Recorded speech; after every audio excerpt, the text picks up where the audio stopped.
Major support for these broadcasts is provided by the CUNY TV Foundation, New York Community Bank, Chase Commercial Term Lending, Chelsea Lighting, Capital One Bank, Genova Burns, Giantomasi and Webster, Kilroy Architectural Windows, New York's Window Company, the Witkoff Group, Greenberg Traurig, M&T Bank, Perfect Building Maintenance.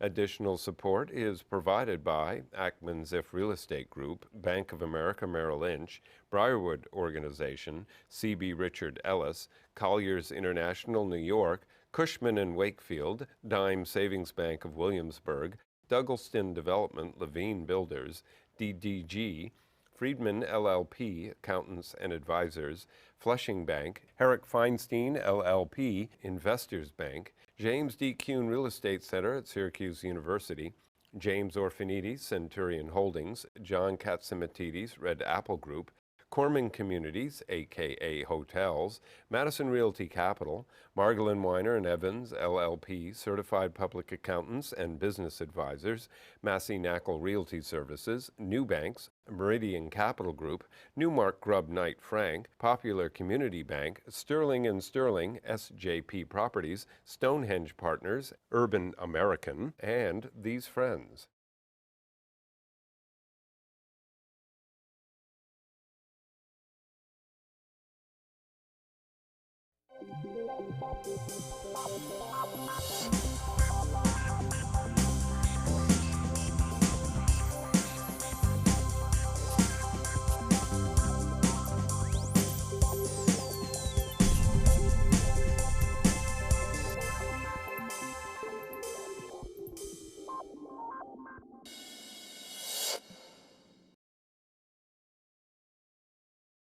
So we're in New York City, and people like to develop properties. They like building restaurants, hotels, apartment houses. They like converting properties. They like taking piers. They like taking armories. So I don't know everything. So I try to bring together this group of 4 women who are going to provide their insight on development in New York City. My guests, they include Belinda Schwartz, who is a partner at Herrick Feinstein. Margarette Lee, who is a principal at YoungWoo Associates. Julia Hodgson, who is a principal and director of development at Worldwide Holdings. And last but not least, Susan Hewitt, who is the president of Cheshire Associates. So since you are the producer of my show today, you've been helpful. How hard is it to develop in the city of New York? Because everybody loves New York. I mean, there was a recent report by AFIRE, the Association of Foreign Investors in Real Estate, saying that the #1 city in the world for investment is New York City. So how hard is it for your friends and clients and other people to develop today? It is hard. It requires intelligence, perseverance, creativity, ability to bring together a lot of parties. What about, and the last thing called money? Money, right. Money, right? But the one thing all these 3 women developers have been able to do is to bring together all of those elements, all those requirements, and create the most amazing products. So let's talk about that. YoungWoo has been involved with a number of developments over the years, but you have 2 diverse products right now. You have something at Pier 57, and then you have something hopefully in the Bronx. So tell me about those 2 developments and what you're trying to do there. Well, it's a mixed-use project on both. For the Bronx, we have, we put in an RFP, and we're one of the 2 runner-ups, and we're hoping to hear from EDC soon. What type of development? I mean, the Bronx, we have 5 boroughs over here, and as we were joking, because we have somebody who lives in the Bronx, Julia, who lives in the Riverdale section of the Bronx. The Bronx people look at Yankee Stadium, they remember, the bonfire of the vanities, unfortunately. They remember a certain situation. They don't realize that Riverdale is in the Bronx. And they said, what's going on? I mean, there's Fordham University, there's shopping over there, there's the Kingsbridge section. Why did you pick on this? It's kind of people don't realize how much development is going on over there. It's like, and the people, the Latin community over there has been prospering. They've been growing at a very rapid speed. And it needs something like this where a community can go and gather and see a movie, go, have a fitness. We're planning on a fitness center that's going to come in, a sports center, and a weekend market. So, all these things with entrepreneurs coming in to do pop-up stores.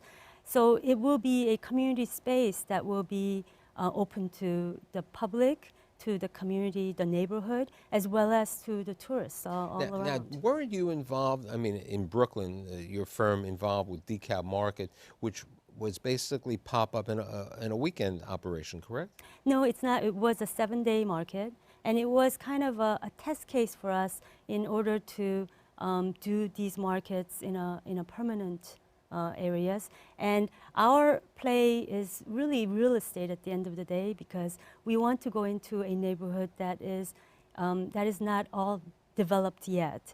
But it's kind of like central parking. You go there, you create this income-producing properties, and you wait until the right time. And by doing that, especially a market, you can create gentrification that is somewhat faster if you have a market there with people coming in, with events happening at the markets.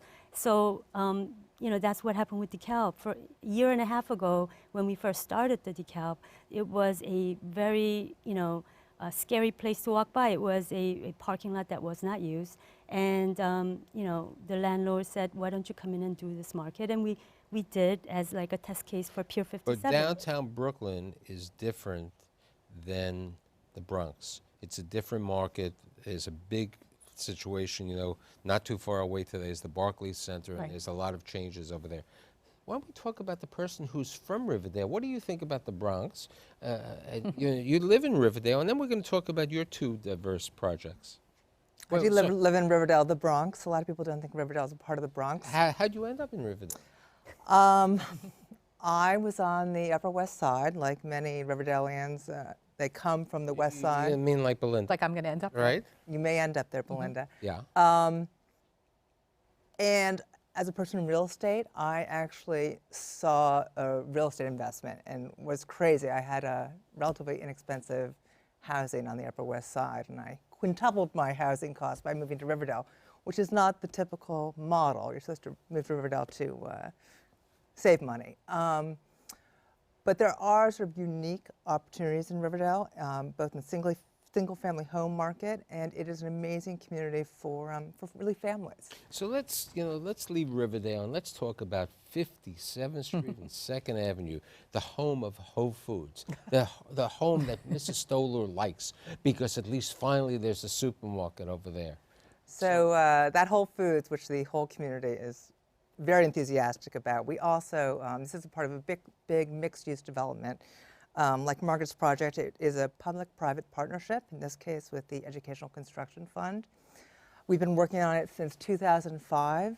Just last year, finally, we opened up the Whole Foods and 2 schools, and that's the first phase of the project. It's sort of an interesting topic because it's one of these cases where, like an assemblage, the creation of the Whole Foods and the schools allowed us to open up a valuable site Which in the corner. truly relates to what Belinda and everyone else is saying. It takes a long time, because you're saying this started in 2005. We're in 2013, and the Whole Foods finally opened in 2012. The schools opened up in 2012. Now they have to demolish. 2011. 11, right? Yeah. Okay. On time. Right, and then they have to demolish the other school now, so you can build the tower over there. Right. So in reality, the apartments won't be ready to 2014, 2015.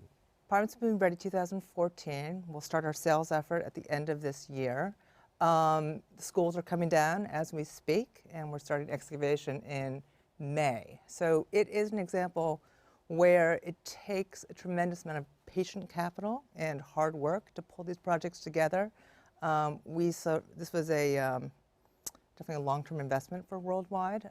We saw the value of the 57th Street corridor there. Since then. But 57th Street really changed since 2005. you know, there was the hole in the ground with, I don't know, I don't even think there was the hole in the ground at 432 Park Avenue. I think there was a hotel called the Drake Hotel Drake over Hotel was there still there. at that time. So that wasn't really there. And 157, West 57th Street really was just a thought. You know, there was an assemblage. So that wasn't really there. So, tell you what I was there thinking. was a visionary concept. There was, These there women actually are was a visionary. vision. There was, Time Warner Center was there. Also having Whole Foods as one of its anchor retail tenants. And we very much saw this as an anchor on the other side of the town. This project is about 1 million square feet. That was about probably 1.7, so it is smaller, but we actually retained SOM as our architect, in part because of their success there, creating a vibrant mixed-use community with institutional uses. In that case, you had retail and Jazz and Lincoln Center. We had schools and retail. And our original idea was not what the city had asked for. They had asked for an infill on one of the schools and to rehab the other school, which is on the corner. And we realized that the real value of this site lay on the corner of 2nd and 57th, and that if we could transfer the air rights to that corner and use the base as a retail opportunity, we could actually effectively pay the city more pilot, because the retail could absorb that, and we could go up quite tall. So we were fortunate in that, in spite of the sort of collapse of the financial markets in '09, which made us pause and restructure some things, we were able to land in a place that, because there was no financing for really anything for a bunch of years, there's so much pent-up demand. And then what happened was the Drake site started, the Extel property went into development, and we feel very fortunate that we are now in that 57th Street corridor with those properties. We are tall at 60 stories. We're not as tall as those two properties, but the for sale product starts. 60 stories to me is still tall. Still tall, still You tall. know, and it relates. So let's talk about you. Okay. Now you had something. You have a diverse group. You have, you know, the Village. You did the Devonshire House. Okay, and here you have the Phillips House. Okay, so one is on 10th Street and one's on 88th Street. Two different markets, but similar in certain ways. And as opposed to developing from ground up, as developing unique, okay, Pier 57th Street and you know, the Kingsbridge Armory, you're in a situation that you're taking properties and you're competing with the world, because everybody wants to own anything in New York City, especially residential apartments. And how come you did a condo development as opposed to keeping as a rental? It's the opportunity to have a pre-war condominium is one of the things that was true both down in the Village and up on the Upper East Side. It's People incredibly, they want it, and it's very scarce. The real question was our ability to find two pre-war rental buildings that had not been converted to co-ops. So, but how hard is it? You buy a building, people, a pre-war building, many of these tenants have been there for many years, and you have to take care of them. You know, you have to have your advice and counsel of, you know, to make a deal with that person if they want to move. Not everybody wants to move to Riverdale, and they'd like to live on the Upper West Side, but they can't afford to live on the Upper West Side. You know, it's a patient situation, right? It takes time to negotiate or to make a deal with certain tenants. Absolutely. There's the relationship with the existing tenants. There's the fact that we do an extraordinary amount of work. This is not just a change in legal ownership. We've overhauled all of the base building systems, mechanical, plumbing, electrical. We've completely gut renovated the apartments which are vacant. And all of this is happening in an occupied building where we are continuing to provide services. And because it's New York City, everybody is fully informed about their rights. You know, you do the and filing, you do all this, you have all the situation over there. But you also have good tenant relations. You go out of your way. We don't think that the process is served by having it be adversarial. How long did it take you to convert downtown? In downtown, we closed in December of '07, which might have been the last financing that happened. that happened. We opened for sale in the summer of 10, 11? 09, and we're basically sold out in 6 months. One of the things about doing a condominium conversion is just that the legal process with the Attorney General is considerably Now, longer. how many so people, how many apartments were downtown, how many apartments are uptown? downtown, we started with 136 apartments, and because we made combinations, we ended up with slightly under 100 apartments.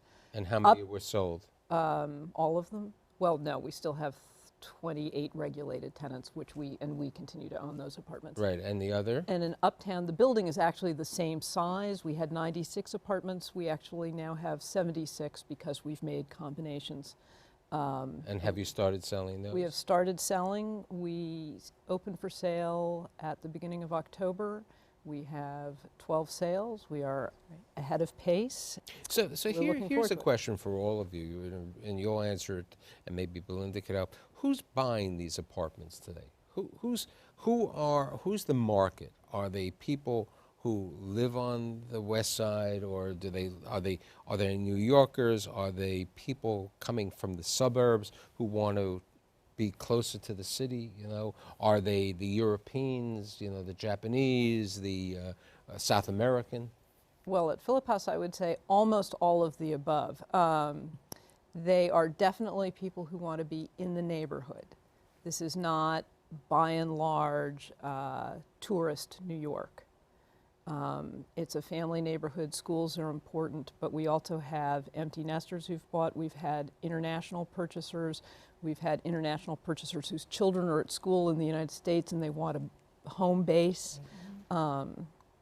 So it's mostly, I think, people who want a pre-war product and who want the sort of ease and modernity of owning a condominium and not having, I mean, a pre-war co-op, you are maybe looking at 2 years of renovations under summer work rules. I mean, Yes, that's just we know the rules for a co-op. You know, you can't get there before 9. They have to leave at 4, and then there's certain times in the summer you can do this. You can't do it in the winter. There's a 7-week Christmas holiday and everything else. So you know, the Makes it different harder. situation. So how do you see? How are your clients? How are they looking at the market? Because as I started at the beginning of the broadcast, everyone wants to be here. There's a pent-up demand to put out money, and how difficult is it for your clients to get properties and to develop, because you're competing with these people and the rest of the world? I think there is tremendous competition. However, I think that you reach a certain point where you're able to look at what is available and really run the numbers carefully and figure out how you're going to build your capital stack and what product will work there, see if your numbers work.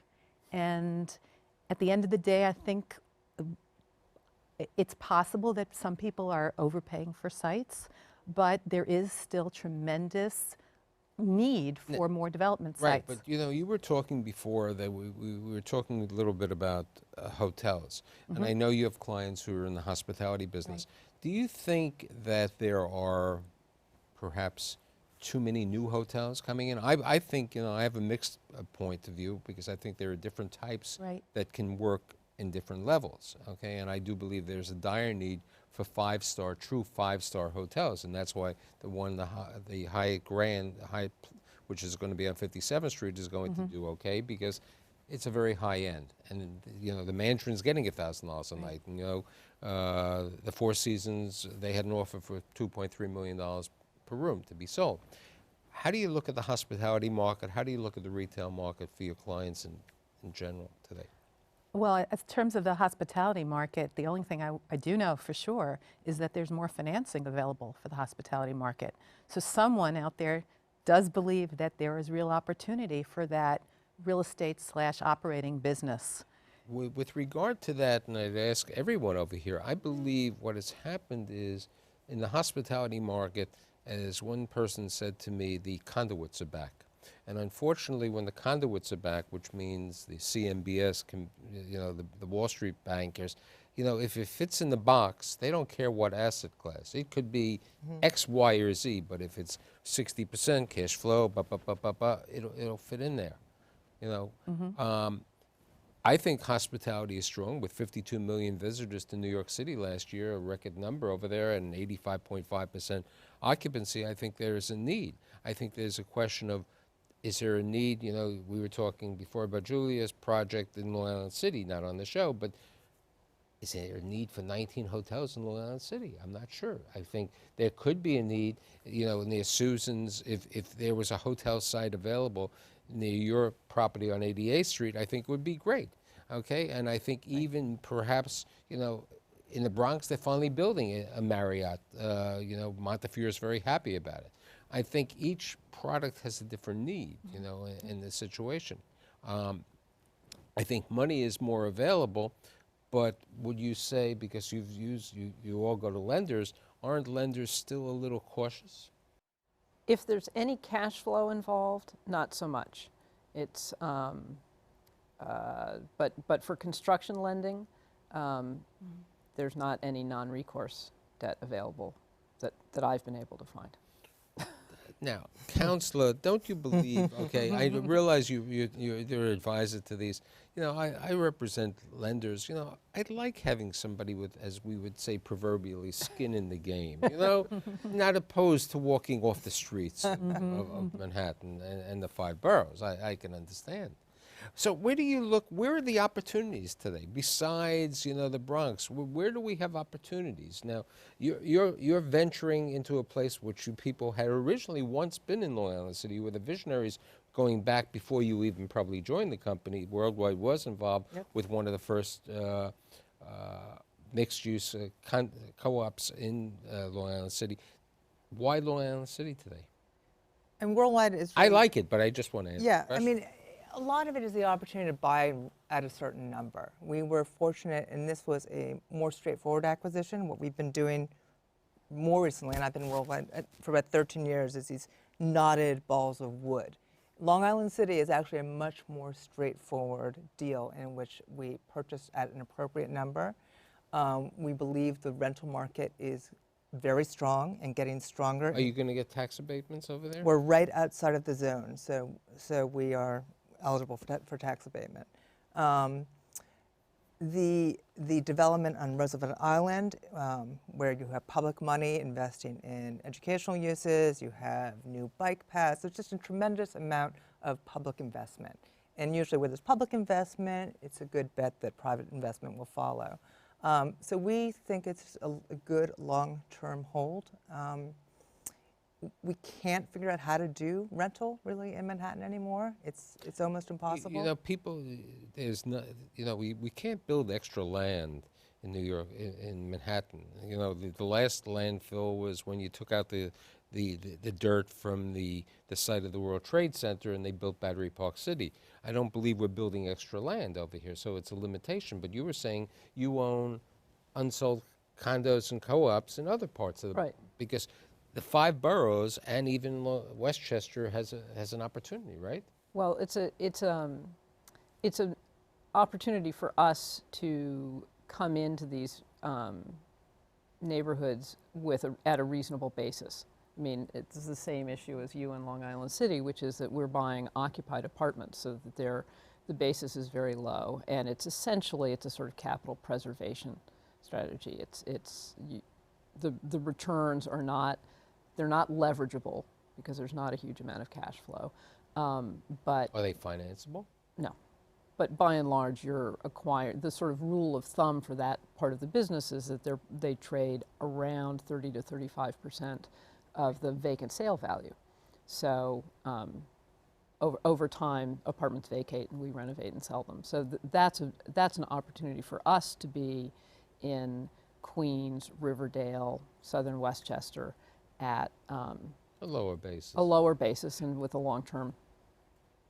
Have prices increased, land prices, development prices, to pre-2007 levels? We were talking about that earlier, and we are certainly seeing a tremendous surge in pricing, not only in Manhattan, in every area. I don't know, these women probably are more able to talk about that, but we are certainly seeing that so at where, Herrick. you know, we were talking prior to the show, you know, I was joking about sections of Brooklyn. So where, you know, the Kensington section, the Vinegar Hill section, Windsor Terrace. the Windsor Terrace, the Wick section of Brooklyn. about that. Okay, you know, even certain parts of Queens. I mean, if you want to talk, my sister-in-law was in town, and their aunt was living in Flushing, and now she moved, and she lived in Flushing 40 years ago. For 40 years, Flushing is a totally different world than it was. Yes. Okay, Flushing has over probably 400 different dialects today over there. Where, you know, if somebody's watching this show and they're saying, where is the opportunity for developer? Where is an opportunity to live? Where do you think it is? You know, that's like having a crystal ball, but I you know, I don't have my crystal yeah. apples. I normally use my crystal apples, but I don't have my crystal apples today. But you know, a lot of times I think, you know, I was educated as an art background. I have an art background, and you can't. A lot of times, if you follow the artists, and you know, that's. I mean, there's all kinds of ways, but we have followed the artists in Chelsea pre, you know, the Chelsea development, and did several developments there before everything got developed. As Erwin Cohn said to me, who literally was the visionary, you know, on Chelsea markets. Yes. Everybody thought he was crazy. Yes. Okay, and you know but that's what makes a developer or someone in the real estate business. You have to have a little insanity. Yes. Okay, you can't be normal. I mean, to the level, because you have to have nerve, you know, or you know, there's a certain And change. yeah, and I think our company is, you know, quite opportunistic in that sense. But at the same time, we try to come up with some innovative, creative ideas on the concept, whether it be a sky garage or whether it be a commercial condominium. We try to come up with something that will, you know, sell even if in a down market. What about the Garden State? Anybody? What's your thoughts? I mean, you were allowed to go over the George Washington Bridge. My business partner's from New Jersey and has been trying to.